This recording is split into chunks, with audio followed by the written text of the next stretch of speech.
Welcome everyone to Mail Fuzz TV. I am Peter, that is Connor, and we are going to talk about Star Trek The Next Generation, Season 6, Episode 9. It is called The Quality of Life. So, full spoilers for the episode, as always. We weren't really sure what this episode was going to be about, because the description on IMDb, and this is no fault of the show, this is just the synopsis on IMDb was very not forthcoming as far as, it kind of told you like when it was set, but it didn't really tell you what it was actually going to be getting into. And what we actually got here was kind of an interesting evolution for Data, where he sort of ends up sticking up for a possible robotic life form that he somewhat discovers. It's a very kind of silent running or Mystery Science Theater robot style little droid thing. That's what you could throw in Star Wars if you really want to. It reminds me a lot of the mouse droids in Star Wars, yeah. So that's kind of the main place that it goes, but there's some interesting ideas brought up. We also have a very I actually can't believe we talked about the last episode and didn't mention that Geordi was starting to grow a new beard. Yeah, it was like, okay, fine, they point it out, it was like one line of dialogue and whatever, and then this episode opens with them discussing it, and I'm like, this is a thing now. Joe, I feel like because last season he had that one thing where all of a sudden he just had a full beard. I think it's impressive here that because this wasn't the full beard yet. This was clearly a mid-stage beard, which probably means that next episode, maybe the episode after that, we're going to be at full Geordi beard. And I wonder if they got such a reaction from the beard that when they showed it off last season, that they're like intentionally sort of like, we're going to naturally grow it through a few episodes. Yeah, which probably takes a surprising amount of like continuity, like trimming, just because it's like, okay, we have to keep it consistent for all of this shooting for this episode, but then we have to let it grow a little bit for the next episode. Right, it's really easy usually with just, all right, you've got where you are and that's it, but on a TV show, when it's going to get progressively longer each episode. Yeah. Because they're not necessarily shooting the episodes in order, so they have to kind of keep it the same the whole episode and then let it grow a little bit for the next one. So I don't know if they accounted for that in scheduling when he was shooting these scenes. Maybe they intentionally gave him like a few days of no shaving, like in between his scenes and episodes. Yeah, I don't know. But regardless, it does lead to a pretty fun conversation at the start of the episode. We get kind of like a setup at the start, which has nothing to really do with the rest of the episode. It's just they're playing poker, as we often see in the show. It's Crusher with Riker, Worf, and Geordi, and Worf asks Geordi if he's going to keep the beard, and Riker says he thinks it looks quite good, and Geordi's quite impressed with that. And then Crusher, I don't know if she has beard envy or she definitely feels that way. Yeah, she felt like I don't get to grow a beard, so you guys, you flaunt these beards. It's just this vain thing you do. And kind of compares it to nail polish or makeup. It's like it's a thing you put on, but it's not important. Obviously, Worf's like, no, this is a sign of honor, pride, and bravery, and courage, and I'm a good Klingon. Rah! It's going full defense. So she says, "How about this? How about we raise the stakes then? How about because Riker says that he's grown comfortable and used to the beard, but he could get rid of it in a second if he needed to." So she's like, it's all right. Well, let's up the stakes then. If I win the game, then all three of you have to shave your beards. And the counter bet is that if any of them win, she has to dye her hair brunette. But then Picard calls in it, and it's just as all the guys are realizing they're not feeling confident about their hands. Picard calls in and says the senior staff need to go to the bridge. And duty calls. Oh well, we'll just have to do this another time. Yeah, I think it was disappointing that this didn't kind of come back at the end. Like there was no callback, there no follow up to this. Yeah, I think I was expecting her to lose just because I felt it was more likely for her, not even necessarily to dye her hair, like for the sake of making the show, they could just give her a wig. a wig for an episode or two, yeah. Than it was to. I just didn't see Riker shaving the beard. Geordi sure, because he's mostly not had it. It's just a new thing, really. But Worf and Riker, I didn't see getting rid of the facial hair. No, well, if Riker had done it, would have been a sure sign that the quality was about to dip. Well, I've heard some things about season 7. Maybe it does end up losing this bit for the end of the season. So yeah, I mean, I explained that scene in a lot of detail, mostly just because it was a fun scene that beat like line to line. I was just kind of amused by the entire conversation. You know, it's saying something because I felt like there was just a lot of personality in this episode for Crusher, which is funny because she's not really an important part of the episode necessarily. But between this scene to show her light side, and then the scene with where she's like talking to Data after she's had her like karate training like incident with Worf. It was the Batleth, which is the big axe. Oh sure, yeah. But she's training with Worf, and she's like just like taking care of a wound on her arm that she's got in combat. But they're wearing like karate outfits, you know, more or less. And it's the way when she goes sits at a desk, she sits like really casual, still in it, like puts one leg up. Yeah. She's having a debate with Data about what constitutes life. Like, what does it mean to be alive? These big questions. And Data pokes holes in all of her definitions because they don't quite add up. You know, would you say fire's alive? Because technically it spreads and creates more of itself and consumes energy. Yeah. So, you know, interesting debate. But that's what the main crux of the episode is. They're at like a station that's it's like a new mining technology. This scientist, Dr. Farrellin, is developing, and she's made these little bots, these exocomps, they're called, and she sends them in to fix things, and they're very good, they're very smart, they have like little mini replicators on them to replicate whatever tool they need for each job, which is actually quite a good idea, to be honest. Very smart. I mean, I imagine it's limited to just things like that though, because like at what point like does a replicator need to have access to like matter? Like do you have to like pour matter into it for it to be able to like create more things? Do you have to refill it in that sense? I mean, basic laws of chemistry would say yes. Yeah. You can't just create matter from nothing, right? It's converted from something. Yes. So, and I never question it with the ones on the ship because it's connected to the ship, so I just assume the ship's got, you know. They just got little tanks that they refuel every so often. Yeah. I suppose so. I suppose that makes sense. I wonder if they get to recycle because it, you know, it makes them disappear again. So I wonder if it keeps recycling in the same amount. It would probably still need topping up a little bit because, unless they have mastered, you know, transforming state of things without any energy loss whatsoever. Because some of that matter is going to get lost into, like, you know, heat, etc. Right, in the process of creating them. So I'm assuming it'll deplete slowly over time. Yeah, that's fair. But so that's Dr. Farrellin though. She is like determined constantly. She really cares about this mining project, and it's supposed to be more efficient, but like kind of things keep going wrong.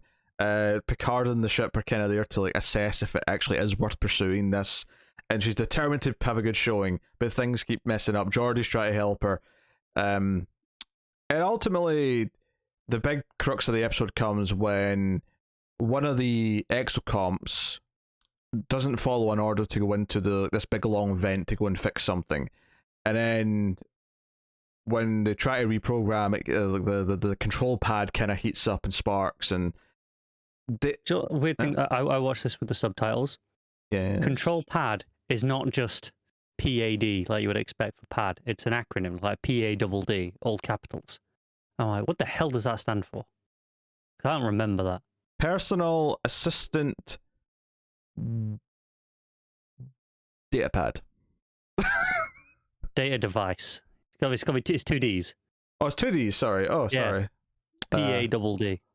Alright, personal assistant data device. There you go. But I was like, why? Why is that an acronym? Is this a weird subtitling error, or is this something that I've forgotten? Yeah, I wouldn't assume that this is accurate necessarily. It might not be. But it was so specifically weird that it really stood out to me. Or the subtitler was a proper Trekkie and actually does know that this is correct, and is like, no, I'm getting this right. I'm not just putting the word pad. Like, how dare you? Also possible, yeah. But yeah, I actually kind of had the inclination in the scene because of the way it because I was wondering where this episode was going. It introduced these little bots, and they were kind of quirky, and I was like, oh, this is a bit weird. Where are we going with this? And this scene hits, and I thought to myself, oh, that felt like it's doing something intentional, because the doctor, she seems to just think it's like, oh, it's malfunctioning and blah blah, and I was like, I don't know, this seemed like it was like an act of defiance, or like And I think there's like something to tell you afterwards that this was like a little suicide mission for it. Like, so it was like, oh, it was defending itself. It was saying, no, that'll kill me. I'm not going in there. And Data recognizes this, or gets an inkling of it at the very least. And this is what leads him to coming to talk to Crusher and so on. Before we go any further, I mean, what did you feel about this episode? Did you like this episode? Just as now that we're getting to the actual plot of what the story's about. I did actually, yeah. I think I liked most of it. I really like the ending. I think the ending, especially the conversation with Data and Picard right at the end, really retroactively elevates a lot of it. Even though it's still pretty enjoyable throughout, I think that conversation just brings it up a good notch. I think Dr. Farrell's probably the weakest part of it because she's a little bit one note, and it kind of feels like she's just there to be I don't want to say antagonist. It is antagonistic. It's not evil. It's not villainous, but it is antagonistic. She's a bit too one note and just not accepting and sort of fighting everything that Data says.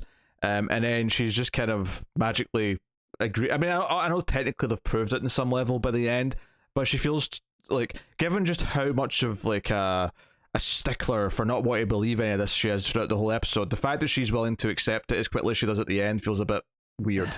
It was also weird to me in that she was completely oblivious to the fact that this was potentially life, because she was so interested in Data. Like when she met him, she was like, oh, she knows everything. She's, I felt for sure this was setting up. No, this was intentional. She's been creating these on purpose. But no, that just she's just a fan. It's actually a little bit Terminator-y in the sense that these little robots she's made to be great tools. Part of what makes them great is that each time they do a job, they kind of remember doing it and learn from it, and so they get more efficient and better at performing tasks. So they're learning computers, and that's kind of what the Terminators are. In Terminator 2, they kind of make a big point of talking about, oh no, like the Terminator can learn and grow because... Yes, so you're describing AI. Well, yeah, but I mean in the sense that it's not necessarily intentionally for creating a conscience or becoming like an actual life form in that sense. It's just meant to be like this makes them more efficient as they do more stuff. I agree, but that is literally the definition of what AI is that they learn. That's what makes them AI. Sure, okay. I was just trying to compare it to something that it made me think of, all right? Yeah. That's all I'm doing. So Data, is looking into this, and that's when he comes to Crusher, and he's because we don't even hear him make his case to anyone yet. He just comes to Crusher and asks this question first. I'm pretty sure this comes before he actually tells anyone what he's thinking, and you're like, oh, you can see where he's going with this. He's starting to think that maybe these robots count as life, because it follows on from a scene where but you have the bit where it chooses to save itself, which probably gives you the first inkling. If it doesn't, then there's the bit where they're back on the ship, they're examining it, and it's got all these extra, neural pathways, so to speak. That and the doctor's like, yeah, sometimes they do this. They just like leap ahead, and it feels like almost like, okay, that's like a birthing point almost. Yeah, and there's something really dark here, just in a small implication where she says, oh, this has happened a few times, and you just have to wipe them and start from scratch. So meaning she's technically killed a few of these already. Yeah, because it definitely plays like, oh no, they learn up to a point where they're not alive, they're not sentient yet, and then they hit this threshold, and all of a sudden it comes rushing in, and that's when they kind of become alive, so to speak. And it feels like that's what described here. And Data has this look, and does a little bit of digging. It's like, oh, it kind of repaired itself later on. Which, it fixed itself afterwards, which obviously further signifies that it wants to be okay, it wants to be alive and function. I do like, because one of the things that comes up in the conversation later that I do quite like is that Data noticed this because in some level he can sympathize with the idea of a machine that is like gaining life, doesn't gain feelings and emotions because he doesn't have that, in the strictest sense, but can recognize that this machine is actually self-preservating in some way. So yeah, he mentions the at what point did he go from being a collection of parts to being Data. I think that's that moment of all those extra, Yeah. Yes, I'm aware that sounds pointless. Well, no. The reason why I'm laughing is because apparently Wesley Crusher asked this when he was a young boy. Mom, at what point did I become alive? Bloody Wesley. Oh dear. Yeah, I actually really liked this scene with him and Crusher. There was something just. I like that it never turned into this big debate about what life is. She's just kind of honest about how, well, that's a big question. We don't really have like a solid answer for it, and there's no like one thing fits all, because the definition she gives initially doesn't work for him. And you agree that I am life, he says that to her, and she's like, yeah, of course you're life, you're very unique life, but you're definitely life. I mean, I think the other qualities I'd maybe throw into the mix is maybe, if you consider something self-aware. See, now you're discussing sentient life as opposed to just being alive. Is a plant self-aware that it's a plant? No, but we don't have a problem killing a plant. But it's alive. Yeah, but we're not. You might not have a problem killing a plant, but the point is, it's alive. It's life, so it doesn't fit your definition already. But no one's debating this. They are. The question they were asking here wasn't. Data wasn't asking what is sentient life. He asked what is life. Okay, but you're adding an extra thing that, look, this is besides the point. We're talking about a being that can think, which is what these robots are clearly becoming. Yes, so sentient life. It's a clear distinction, because a lot of that scene between Data and Crusher, they are discussing non-sentient life as well, because Data doesn't really know yet. Well, yes. Well, he brings up fire, right, which obviously isn't sentient life, and obviously it's kind of a gotcha to her in the moment, but that's kind of the point, is that he's not really talking about all life, he's talking specifically about sentient life, because that's what he is, and that's what he suspects these robots are. They never use that phrase, but that's effectively what he's asking, and that's why he says, well, fire counts as that, right?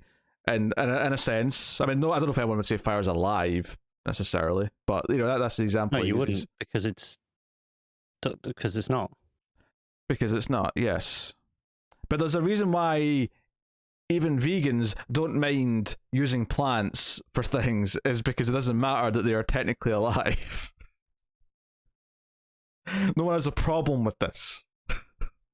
I'm just saying that was very clearly the point in Crusher's original definitions.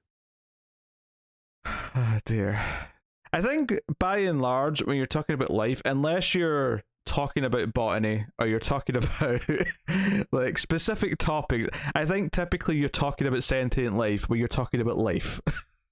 When you're talking about someone alive. You are just writing off so many organisms in this galaxy. Even later on, Data compares a human to a virus and says, like, you're both alive, but like clearly, no one has to fight to keep the virus alive, right? No, but it fights to keep itself alive. It fights to keep itself alive, but we don't have to worry about the rights of a virus. No one has to stick up for a virus. No, they don't. You're just nitpicking at this to fight for no goddamn reason. I am. It's really enjoyable watching you get worked up about it. You know exactly what I'm talking about here. You know exactly what I mean. I do, but it's fun anyway. Right? The two things I consider when sentient life, just to be specific for this prick over here. That's all you had to do in the first place. Is the idea of being self-aware, right? And I would include kind of a self-preservation in that, the idea of you fearing death. But also the ability to choose. Those are the two things that I would consider on some level. Like you're a living being now, whether you're a robot and made of parts or not. That's what I'm considering your life. Very narrow definition, but sure. But what else? What am I missing? I don't know. I'm just going off the top of my head. It feels narrow. It feels narrow. It feels pretty broad to me. It feels like you're probably excluding a lot of things somehow. And yet you can't think of a single one. Well, no, because you put me on the spot and I didn't prepare this conversation in advance. Nor did I, and yet my reason is sound and logical. Is it though? Because I picked it apart a minute ago.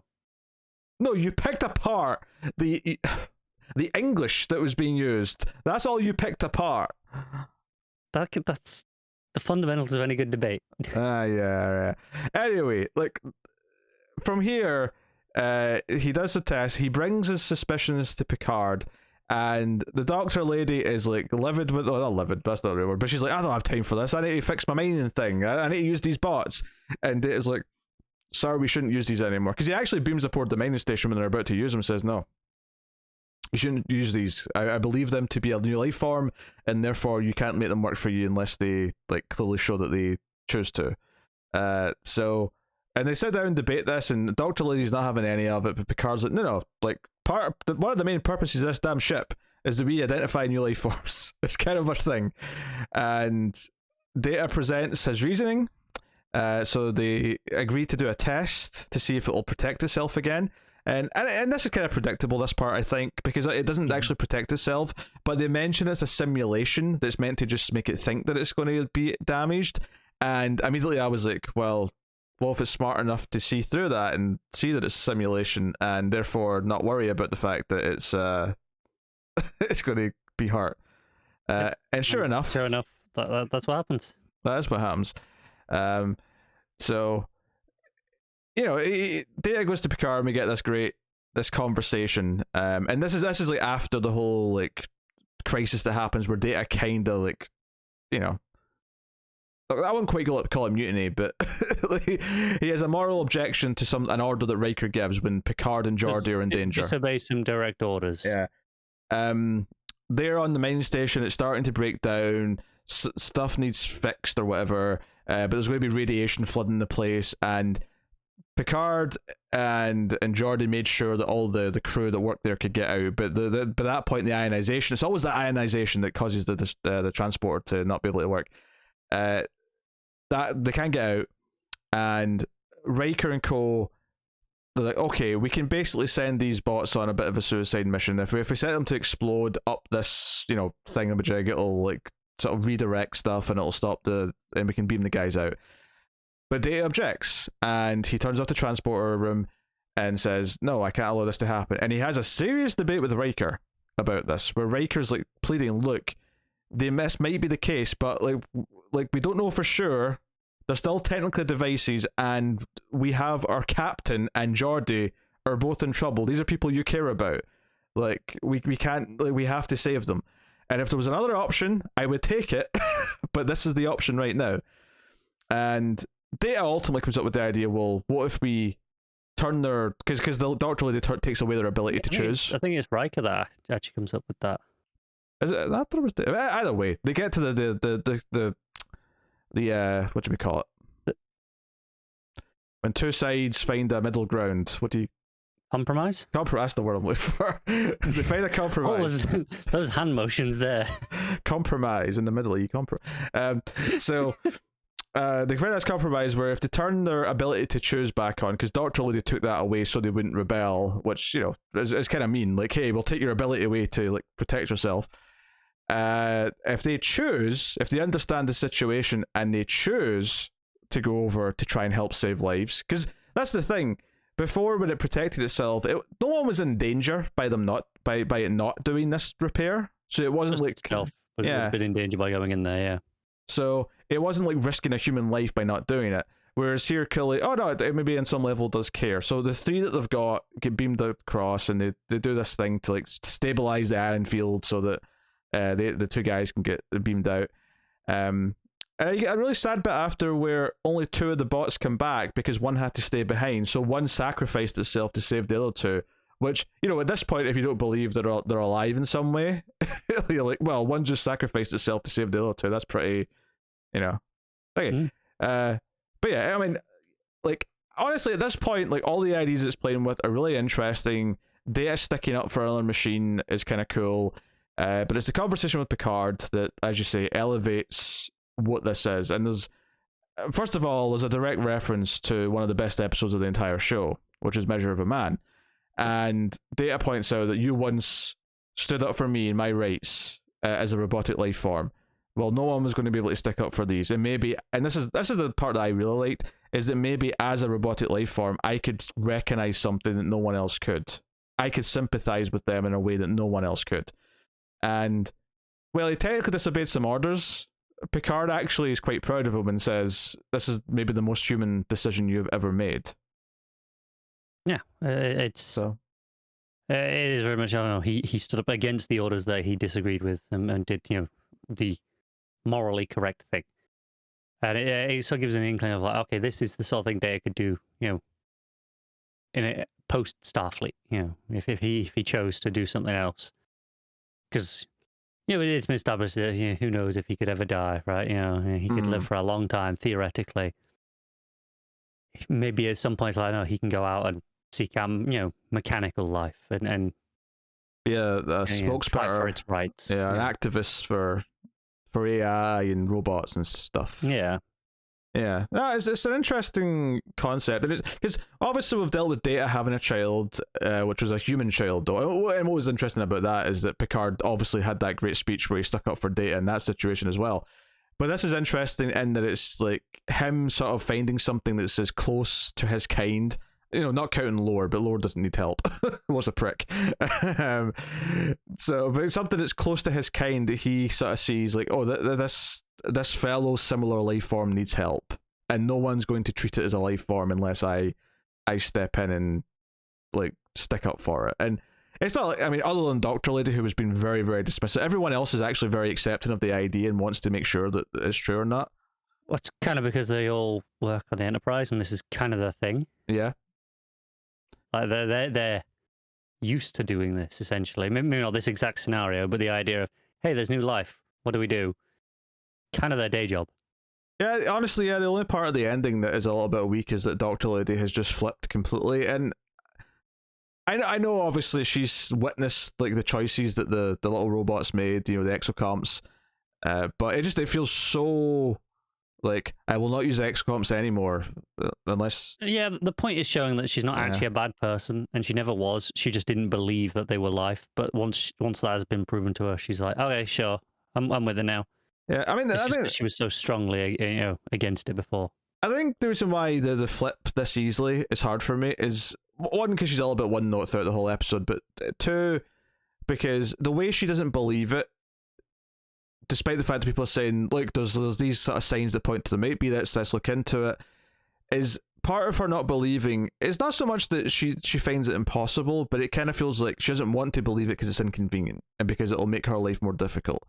And it sort of rang really true to me that people are like this with certain issues, and like, oh, this is inconvenient, I mean, I think climate change is probably the most obvious, easy one to bring up. This makes things inconvenient, therefore I do not wish to believe it, and I will argue any point against it. So I guess I just found it really unrealistic that even with some like clear-cut proof by the end, she's just like, yeah, you know what, you're right. So yeah, I think it's definitely safe to say over the last few years we have lived through a period that proves that even with some pretty damning evidence, people will believe whatever they want to, regardless, and they tend to get entrenched in their views, right? Yeah, too many things are treated like it's their sports team rather than it being the logical debate that it should be. Yeah. So, hey, but so I guess that was like. And maybe that's because she was just a little one note, and like maybe if she'd been a little bit more nuanced throughout the episode with some depth, I might have seen the potential for her to like see the truth by the end. I don't know. I mean, maybe the way you fix it is have her be the one who suggests, like, what if we give them the right to choose if they want to go and try and sacrifice themselves to save some people. Maybe if you give that choice to her, maybe that would have been a nice moment. I don't know. But. It's interesting. It's mostly a good episode, elevated by the final like 2 or 3 minutes. And that's not to say the rest of it's like bad. It's that last 2 or 3 minutes does make the rest of it retroactively better. When you think back on it, the whole episode feels better than it probably was while you were actually watching it, because it is raised up by its kind of final points. Yeah, it's pretty good throughout, and then it's raised at the end. And I think. There's maybe some things to go into a bit more. There's a moment where she's saying, don't be ridiculous. It's they're little robots. They're just tools. And then I think it's Troy points out, you're talking to a living being who's an android right now. And she's like, but Data's different. Yeah. It's like, yeah, but how? And honestly, it's almost, you can almost like do some analogies here. They really don't do it in this episode, but you could take this further and sort of do something about racism. With like I was just gonna say that is very much along those lines. Yeah, and I don't think they really do it in this episode, but like I think that the branch was there if they wanted to go down it with her. Like it definitely was at that point. Yeah. Yeah. So, But hey, so I mean, it's an interesting episode. It brings up some cool ideas. It ties into Data, in a way, Data's grown up and sticking up for the robots now, in the way that Picard had to once stick up for him, and that's kind of neat. I feel like Data's had more like episodes than almost anyone else that has this like really clear arc over the show. I think it's because he's such an interesting character. There's so much to explore with his desire to be human, and like so much to sort of, because you can use him, like him learning things can also say a lot about humanity and like issues. So it's very easy to use him for a lot of they've done things. it quite a few times where he's confused by something that humanity is fixed now at this point in the future, but in reality is still a shit show in our current present day.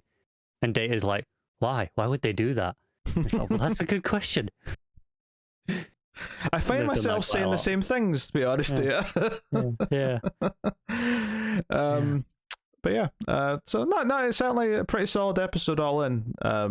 It's one of those ones where it's not like a total blowout, but there's enough good stuff, and then there's that great sort of scene at the end that just kind of is like, oh yeah, there you go. I'll this is one that's I'm happy's in the season. Yeah, definitely. So that is the quality of life. So let's see what's coming next time. Oh, we get the first half of a two-parter. Next time we got Chain of Command Part 1. Here's the description on IMDb. Picard is replaced as captain of the Enterprise, so he and Lieutenant Worf and Dr. Crusher can go on a top-secret mission to a Cardassian, into Cardassian space. So we're getting Cardassian stuff again. That's kind of cool, because we really only had it when we introduced Ensign Ro.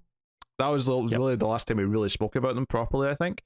So that's kind of neat. And you know what? The fact that it's this two-parter and then Deep Space Nine starts, and I know Cardassians are a big part of that, does not surprise me. It feels very intentional, a little bit of synergy going on, which I'm not annoyed at. I can respect that kind of, even if it's not like a direct link. It's just this thematic, like, hey, setting the stage. That is smart enough. I can be cool with that. Anyway, more of this. Meanwhile, his replacement, Captain Jellicoe. The fun name. Uh-oh. Jellicoe. Wait, is that? Oh no, that's Jellicle. No, that's Jellicle. Yeah, that's the cats. Yeah. It just struck me with fear for a moment. It was just too close. No, this is like a corporation who makes jelly. Jellicoe. What flavor? All the flavors, I assume. If it's a corporation who makes jelly, I assume they make all the flavors. Well, I mean, they might specialize. Aye, sardine flavor. But yes, apparently the crew resist them a little bit.